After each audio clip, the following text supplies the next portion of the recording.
I want to get your reaction to the violence over the weekend in Chicago, so we'll touch on that after the top of the hour here. But Chicago Mayor-elect Brandon Johnson is going to be coming to Springfield tomorrow. What's he going to do? He's going to be speaking in front of a joint session of the House and the Senate. So obviously it's going to be big news across the state as the new mayor-elect is preparing to take office. Governor J.B. Pritzker was in New York yesterday. He was asked about the new mayor of Chicago. Here's some of what he had to say to bond investors yesterday. The mayor-elect has not taken office yet, but he starts, I think, May 15th.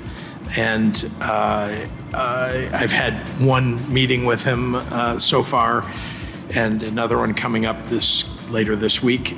I think that the mayor's biggest focus is making sure that we balance the budget of the city, while at the same time, focusing on the communities that really, for the most part, have been left out in Chicago and left behind. He made a bunch of proposals during a campaign season. Several of those he's de-emphasized.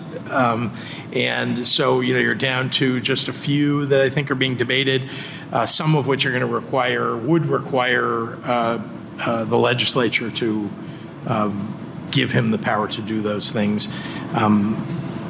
He's coming to Springfield on Wednesday to meet with the legislature and talk. I think that'll be something everybody's interested in hearing. But I guess I didn't mean to at the time, but when we were in front of the press together, I talked about one thing that I thought wouldn't be a productive tax that had been talked about, but I don't think he really, I don't know what his current position is on it, and that was the financial transactions tax. It's not popular in the legislature. It's not something that would be good or smart for the state, in my view. I know there are differing opinions about this, but I made that clear when we were in front of the press. Don't think I meant to let that slip out while we were talking. Got asked a question, but it is a position I've had since before I took office. The CBOT, the CBOE, the Mercantile Exchange, can easily route transactions elsewhere, and indeed, we're a state that isn't going to change our position on it, and we were competing, indeed, for some of the transactions that were coming from New York when that was a debate in New Jersey about a transaction tax. So that was Governor J.B. Pritzker kind of previewing a bit of what he thinks the mayor-elect of Chicago could be bringing to the state legislature when he visits on Wednesday. But one thing that the governor did push back against again was the idea of a financial transaction tax. So Senate Minority Leader John Curran, he provided some reaction, and here's what he had to say yesterday on the question of Brandon Johnson coming to Springfield on Wednesday. Well, I think I am, and we're looking forward to hearing the mayor-elect's plans on tackling Chicago's financial challenges, as well as their governance challenges that we saw play out over the weekend. But certainly, how is Chicago going to move forward financially and handle their challenges? Because what I know people I represent don't want to hear is any, taxpayers around Illinois are not looking to bail out Chicago and do not want to hear that. So I would like to hear how Chicago plans on handling their fiscal challenges going forward. And the mayor-elect plans on that will be of great interest. So the financial challenges, how the mayor plans to work on that, but also the crime challenges. And we'll get your calls next to some of that. Stay tuned. Studios, take the easy way out. WMAY. I want to get your calls about that violence erupting over the weekend in Chicago, especially as we've got the mayor-elect of Chicago heading down to Springfield this week to talk with legislators and maybe lay out some of the priorities he has. And we heard a little bit of what the governor laid out in anticipation of Mayor-elect Brandon Johnson coming to Springfield. We also heard what Senate Minority Leader John Curran had to say. And just to revisit that, he wants to hear what Brandon Johnson's going to do about the city's troubled finances. Here's John Curran. Well, I think I am, and we're looking forward to hearing the mayor-elect's plans on tackling Chicago's financial challenges, as well as their governance challenges that we saw play out over the weekend. But certainly, how is Chicago going to, move forward financially and handle their challenges? Because what I know people I represent don't want to hear is any, taxpayers around Illinois are not looking to bail out Chicago and do not want to hear that. So I would like to hear how Chicago plans on handling their fiscal challenges going forward. And the mayor-elect plans on that will be of great interest. So again, Senate Minority Leader John Curran saying he wants to hear how the mayor-elect plans on tackling the city's financial challenges, but also he said the city's governance challenges, hinting at what happened over the weekend. And I want to hear from you, 217-629-7970, your thoughts on what happened over the weekend, because it's pretty incredible to see some of the reaction, even the official reaction, to what we see as chaos and havoc on the streets. And this is obviously something that a lot of citizens captured with their phones, maybe people who are taking part in it capturing this stuff on their phones and it getting posted online. Images of young people hoarding around a vehicle, jumping on top of it. One video series showed a bunch of people smashing up a Tesla, which ultimately was on fire. I saw another video of another vehicle fire. But I think one that's getting a lot of attention, even from the Chicago Sun-Times with their headline, Alderman blasts fractious CPD leadership for flat-footed response to violent weekend gatherings. Again, this is from the Chicago Sun-Times reporting on this, and they lay out how officials fought amongst themselves and street cops were overwhelmed by the hundreds of people down in the Loop in downtown Chicago.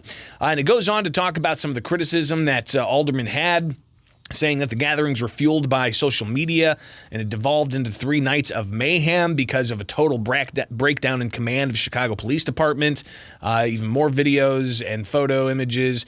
But one that CWB Chicago shared, it's pretty disturbing. And I'm not going to play the audio on here, but if you're watching online, you've likely seen this video, but the Chicago Sun-Times sharing it as well. And it's disturbing, all right? Viewer discretion advised here if you're watching online, because this is one of those things where it's difficult to watch, but it shows dozens of people surrounding a woman at a door, and then they grab the woman and proceed to just viciously mob style throw punches, kicks.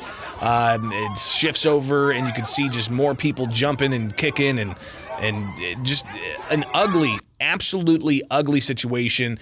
Not sure what happened there, but it's obviously a massive issue that people in Chicago have legitimate concerns about.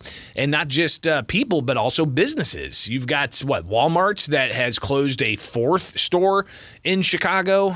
You've got other larger businesses that have said we're moving our corporate offices out of Chicago. So is the violence in Chicago going to be a focus when Mayor-elect Brandon Johnson comes to Springfield to talk to legislators?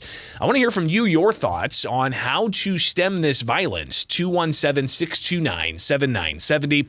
Again, 217-629-7970. You can also email me, bishoponair@gmail.com, or you can follow me on Twitter, Facebook, YouTube, and a lot of people commenting on YouTube during the live stream here, talking about the problems with the city of Chicago. One talking about the attack on a single person, and Brandon says, don't demonize the children. This new mayor-elect stepped on it now. And that was a statement that Brandon Johnson did make, saying that, hey, we need to, of course, condemn bad acts. But he also said that he didn't want to demonize people who didn't have certain opportunities.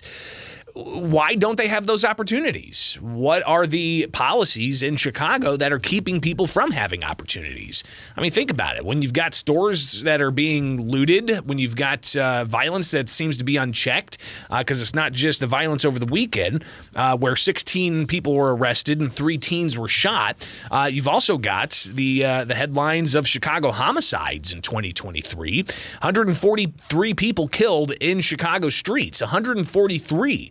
That's 17 fewer than compared to 2022 at this time, according to the Chicago Tribune.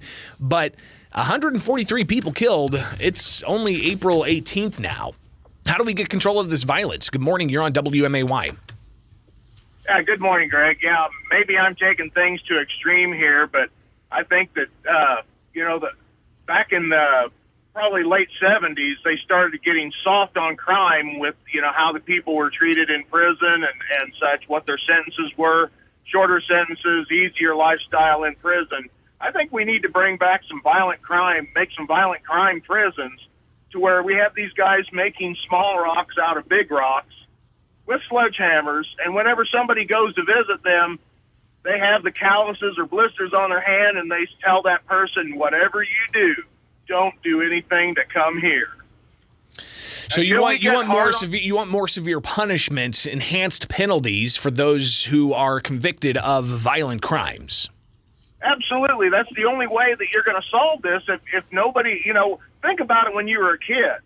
I wouldn't do anything at school because punishment at school is, nothing compared to what it was going to be when I got home. Well, I remember going into the principal's office and seeing that wooden paddle with the holes on it on the wall. I'm sure that was taken down a few years after I left that school, yeah. Yeah, right about the time that I was going through junior high, they started making the rules against that. Yeah.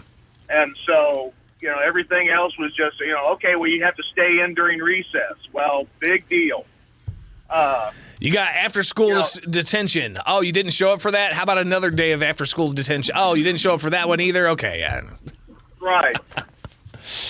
Yeah, so that's one suggestion. Appreciate the call. Let's hear from more of you. 217-629-7970. That's the phone number. But obviously, there's a tipping point here, and something like this video that's Chicago Sun-Times have shared, and people have even shared it with me.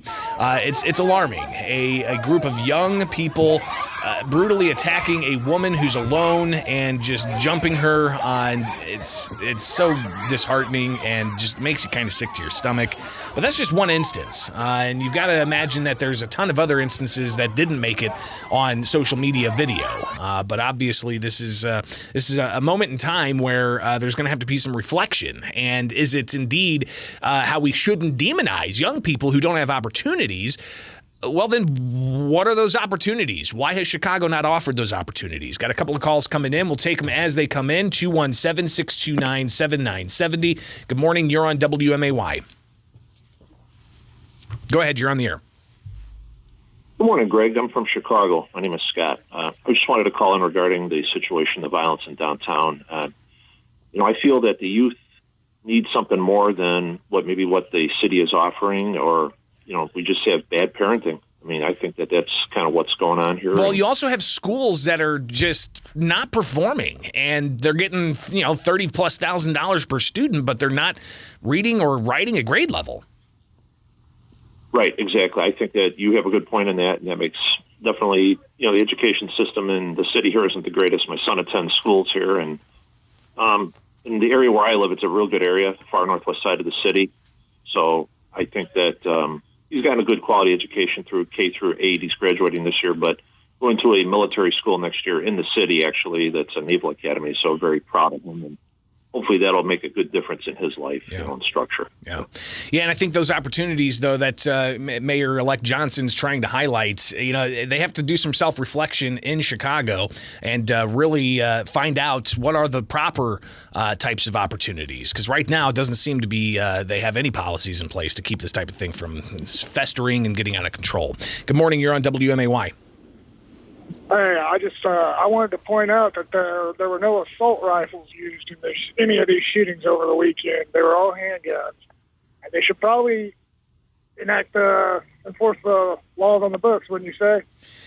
Well, anybody who commits a crime with a gun, there are those who say they need to be locked up forever, period. And doesn't matter what the gun is, quite frankly. The argument is it's the individual. They could have used a machine gun. They could have used a semi-automatic rifle. They could have used a handgun. But it's not the tool. It's the person who used the tool that needs to be held accountable. So I appreciate I 100% agree with you. That's what I'm talking about is they took all legal gun owners' guns away and trying to make a registry for us and whatnot, but ain't none of these used up north. Appreciate the call. 217-629-7970 is the phone number. Good morning. Thanks for hanging on. You're on the air.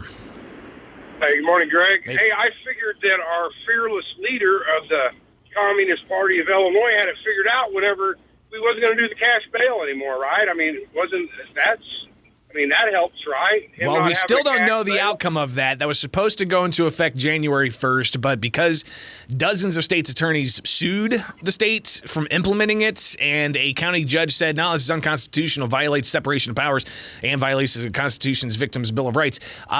Because that happened, the Supreme Court halted it from going into effect statewide on January 1st, halting that, so it's still not in place. We'll see what the Supreme Court has to say ultimately when they rule on this, which could be in the weeks ahead.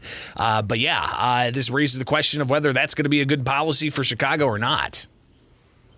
Yeah, I don't understand why you would implement something on a lighter sentence when you've got all that trouble going on. What is the death ratio in Chicago? They talk about all these the mass shootings.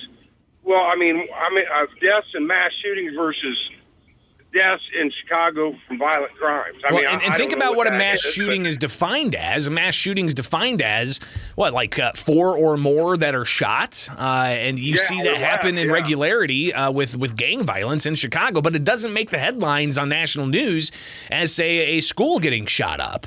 But there are mass shootings that happen practically every weekend in Chicago. I appreciate the call, but we've, of course, got a lot more to talk about that as Brandon Johnson heads down to Springfield Wednesday. We'll see if violence prevention is at all part of the